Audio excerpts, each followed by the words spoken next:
Bryce Ward, Rodgers to Pittsburgh. In return, get 2 firsts, a 4th with Najee Harris. Harris makes no sense, though, for Green Bay. They have Aaron Rodgers, and they have A.J. Dillon. So Harris will say he's got first-round value here. You're giving up a good player, and I like that you did that because so often that doesn't happen. You're just giving the guy you don't want. But I don't think he makes sense for Green Bay. So a different player or another premium pick, I think you got a pretty good offer. From Alexander May, who could draft a QB like Matt Corral in round 1? A lot of different teams. Corral is a tough eval. Accurate, quick release, good arm, solid athlete. The offense at Ole Miss was a lot of play action, a lot of RPOs, a lot of screens, a lot of one-read stuff. When he gets beyond the first read, it wasn't very good. So that makes him a tricky eval. If you're going to go round 1, Minnesota probably makes some sense. Pittsburgh's in there. New Orleans. Maybe a team like Atlanta or Denver. Probably not round 1 for Atlanta. Maybe more round 2. Maybe something similar for Denver. I think the team that might make the most sense for him, by the way, I could see Washington really liking what Matt Corral does and how he could fit for their team. Who do you think is the best QB in this year's NFL draft? I'm going to make this question the pinned comment on today's video. So, if you get hit with the ad break on YouTube, head down there and let me know. Top QB in this year's class. Anel Storer, what do you think the Steelers trading James Washington a 3rd-round pick for Jimmy G? You can't do it. He's a free agent, so you cannot trade him. I think your value, though, is decent-ish. You're throwing in a player and a 3rd. I think a 2nd, though, is probably where you got to start that convo if you're Pittsburgh. So you can't trade him, but decent idea overall. From Black Panther, Kirk Cousins, Steelers. Who says no? Pittsburgh, maybe? I don't have a good feel for Kirk Cousins, speaking of him overall. Massive cap hit. He's in that Tannehill range. He's good. And you could do so much worse than him. But are you going to be able to do enough with him at QB? I'm not sure. Could he be a hat on the cheap? If Minnesota rebuilds, could I get Kirk for a 2nd or 3rd? Maybe it starts to make a little bit of sense. So I don't know what happens with Cousins. If he does get dealt, yeah, Pittsburgh's probably on that list of teams that make some semblance of sense. So with Cousins, will he be traded this offseason? Shoot your shot in the comments section. Y for yes, N for no. Let's go to Trevor. Which trade rumor quarterbacks or free agent quarterbacks would make Pittsburgh a contender? I mean, if you're either Aaron Rodgers, Deshaun Watson, Russell Wilson, those would be your top 3 options in terms of trade. Free agent quarterback, I don't really want to go ahead and say Jameis. Can he take care of the football? That's definitely a major question. If you want to get ballsy, just go for it. Mitch Trubisky is interesting to me. The only reason why I say that is because I think Matt Nagy ruined Trubisky, and Trubisky looked halfway decent in the preseason. Now, that might have been more to do with the Buffalo Bills offense, Brian Dable. But if you're going to go and try to be a contender, you got to go out and try to trade for somebody. If you want to try to save some money, Jimmy G might be an option. Let's go to the Pass Master. Mitch, where do you think JuJu ends up? Could you see the Vikings making an offer to J.C. Jackson? Minnesota definitely needs a cornerback, so going out and getting somebody like J.C. Jackson, yes, it is a possibility. Stephon Gilmore, Carlton Davis, Casey Hayward, I don't think is a guy that would fit their system very well. In terms of JuJu, where do I think he ends up? I don't know if he ends up going back to Pittsburgh. I know he went back last year on a 1-year, $8 million deal. I think the Raiders actually make some sense. I know he grew up a Raiders fan. Some other teams, I'm trying to think off the top of my head, that might end up needing a receiver. I don't see him going to Cleveland, though. They might be a team that could actually try to go out and get him. Kansas City's been looking for another receiver. Chargers actually, I think, make some sense as well. So JuJu's going to be getting some money. He's got a big-time name, though. He's probably like my 7th-ranked receiver that's about to hit the free agent market. Evan Hinders. Steelers draft Carson Strong. He would be a perfect fit. So he's a good fit under the more typical Big Ben-style offenses. Matt Canada has seemingly implied that he wants a more mobile quarterback, and that's been a comment made by some other players and coaches. So if you want a mobile quarterback, Carson Strong's not your guy.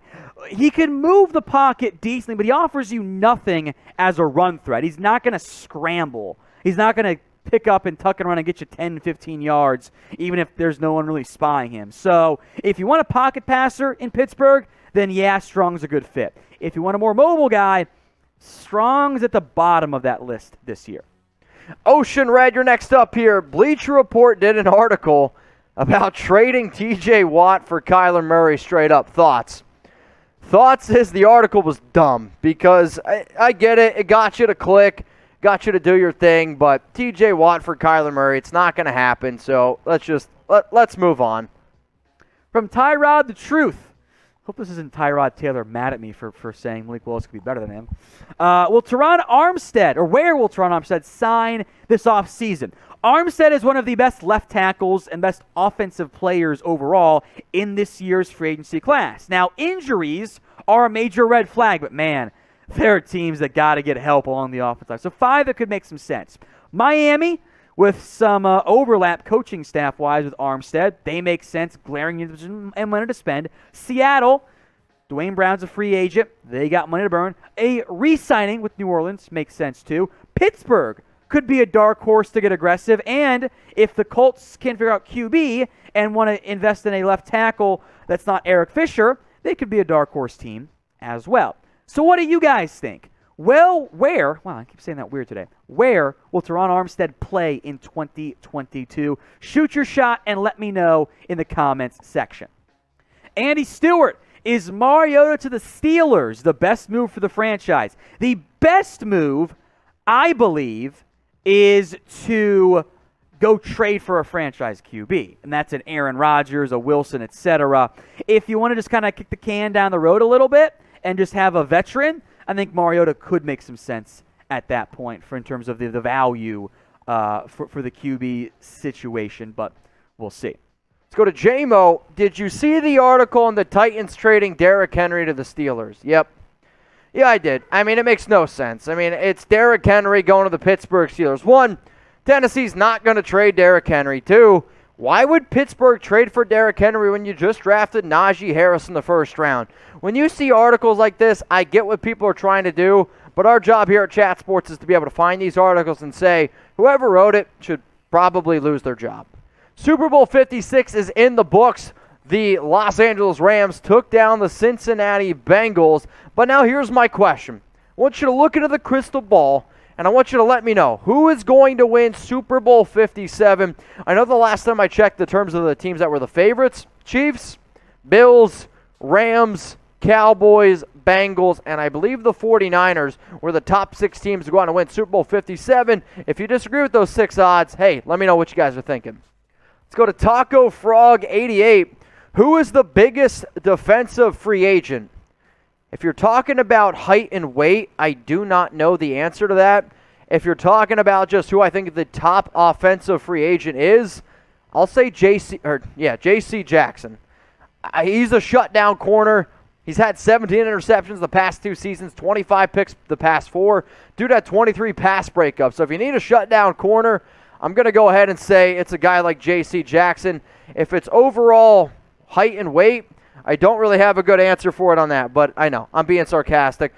Today's video is powered by our sportsbook partner, BetUS. Head over to chatsports.com/bet and use the promo code you guys see on that. It's NFL Daily. It'll get you a 125% deposit bonus when you put down at least $100. Chatsports.com/bet, promo code NFL Daily. Taylor Holland, love the show. Perfect timing coming after the sub-read. You guys should do a top 50 prospect NFL pro comp show.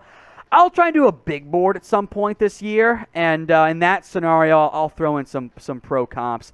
I don't like to force them, though, because I do them as like play style and athletic ability and size, and it always ends up getting interpreted as, oh, you mean he's going to be as good as that player, which is almost never what I'm going for, but that's just how comps are. I get it. Second part is, would love it. Which team likely trades back up into round 1? Ooh, good question. I could see a team like the Jets have the draft capital to pull it off. Now, they're pretty aggressive. So I'll go with the Jets, 2 early second rounders. They could get aggressive with some of those picks. They've got a lot of them this year. So I will shoot my shot. Give me the Jets this year. If you want more free NFL videos, boy, have you guys come to the right spot. Hit that big red button and subscribe today for free NFL videos on news, rumors, trades, draft, free agency, and mailbags like these. Hit that big red button and subscribe today. From Dan233, will the Lions ever be good? Yes, they will. At some point in the lifetime of football in the NFL, the Lions will win another playoff game. I don't know when, but it'll happen at some point.